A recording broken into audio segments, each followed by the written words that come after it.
Ay, ito maganda yung damit ito. Maglaro tayo. Pasayawin natin ito yung gano'n. Pwede. Gawin natin yun. Dito ka. James, dito, James. Ay, ano natin yung ano mo ha? Ah? Yung hoodie mo okay lang? Ayan. Oh, baka magulo yung ano. Dito ka, Dito. Yeah. Tapos sasayaw ka. Dito. Anong pa dapat ang ginagamit? Kaliwa kanan. Ito dapat, kasi nandito yung camera eh, Oo, para makita. Oo. Ganun wala. Tapos yung kamay mo, Dito sa taas. Ayan, oh. ayan, cute ka dyan. As maganda, titingin-tingin ka sa taas ng kaunti, ha? Ayan. Tignan nga natin yung shot. Kita pa ako. Dapat hindi ako kita. Dito, ayan. Shot is shot, oh. Ayan! Ayan. 1, 2, 3, go! Tingin sa taas. Yeah, tingin sa kanya. Yes! Tingin ulit, tingin ka ulit. Tingin ka ulit. Yes! Tingin sa taas. Yes! Ang cute! Galing, ah. You're so cute, James. Ang trabaho mo? Engineer po. Ay, engineer! Oh. Ay.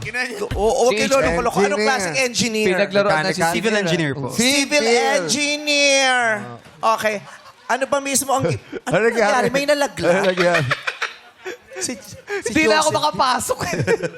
Natataranta sila sa... Ano ba mismo ang ginagawa ng isang civil engineer? Actually po, maraming ginagawa yung civil Katulad engineer. ng... Pagtatayo ng building, tsaka ng mga bahay. Pero may ibang field pa po kasi sa civil engineering na hindi siguro alam ng nakararami. Kaya sabihin mo sa... ano ba hindi namin Halimbawa, sa transportation engineering, sa mga transportation naman sila, sa railways, ganyan. Pero Tapos part ng meron pa civil engineering yun. Yeah. Opo. Tapos may specialization po na pwedeng kunin sa college. Sa mga roads din, meron. Opo, transportation engineering po. Yun yun. Pasok din sa civil engineering yun. Opo, pasok. Yung mga kalsa-kalsada. Yes po. Yes. Bakit? May kilala ka mga kontraktor. Wala pa po. Wala pa. Bago pa lang. Wala kang ginawa sa Bulacan. Wala po. Oo, talaga. Wala talaga silang ginawa sa Bulacan. Kaya nga nagbaha doon. Wala silang ginawa doon sa Bulacan. Kinawawa nila yung mga Bulakenyo.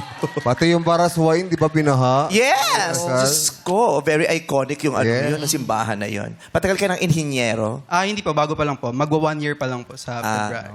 Nag-board pass ka na. Opo. Yeah. Pasado? Pasado. Yes! Anong Congrats, school? James. Sa University of the Philippines po. Ay, Beauty. aray. Magaling, enhinyero. Okay. Sana'y magkaroon ka ng maraming project, no? May project ka Thank you ngayon? po. Wala pa po. Bali, sa ngayon po sa private company po muna ako. Tapos siguro experience and ayun. Sa mga susunod na, siguro sa future kung anong may isipan na projects na pwedeng kunin. Ngayon, anong ginagawa mo lang ngayon? Bali, sa consulting firm po kasi yun. So, ang ginagawa po namin is check po kami. Nung past project lang po namin, sa mga pier, yung mga sira doon. So, evaluate po namin kung pwede pang magtagal or kailangan ng i-repair or kailangan ng may gawin doon Pero sa meron pier. ka bang dream project? Actually, gusto ko po sana maging residential contractor in the future. Pero Yeah. kailangan ng big bucket talaga dun. So, para makapagsimula. Sa ngayon, siguro, ang gagawin ko muna, mag-aral kung paano yung flow ng pagpapatakbo nun, ganun. Kung magpapagawa ka sa kanya, anong klaseng bahay ang ipapatayo mo? Gumagawa ba kayo ng bungalow na may elevator?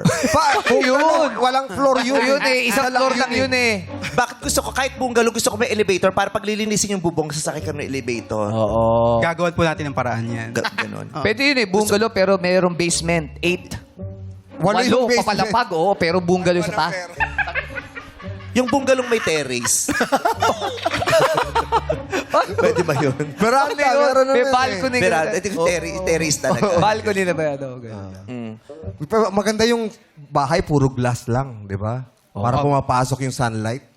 Opo, pwede rin naman po. Maganda yung gano'n. Oo. Sa gabi, kita mo yung mga between, no? Yes. Pati yung kisame, salamin. Oo. Diyos, ano ka nun? Butiki? Nakatira, lahat sa gilid salamin, pati taas salamin. Punta ka na sa butiki doon. Nakakatakot. Ayoko naman yung pati yung tuktok salamin. Di, parang sunroof lang, natatakpan gagano lang. Tapos bubuksan Pwede mo lang na ganon. gano'n. Diyos, yung tuktok. Nakasaranggan. Ang taray. Pati ka tumira sa kotse. Kita-kita. Asa yung ginitong bahay mo, may side mirror pa. Parang kita mo yung mga tik-tik.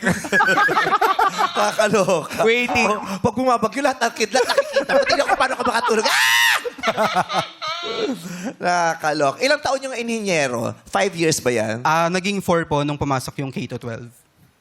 Pero, naging 4. Pero dati 5. Dati po, 5. Naging 4. Opo. Ilang taon ka natapos? 23 po. 23 years kang natapos? 23 years old. 2023. Ay, sorry. Ano ba? Sabi ko, 23 ilang years years old mo natapos yung kurso mo? 4 and a half po. Ang kala ko, 23 years na nag-aaral. 23 siya noon, no? Opo. Noong 23 pala siya noon.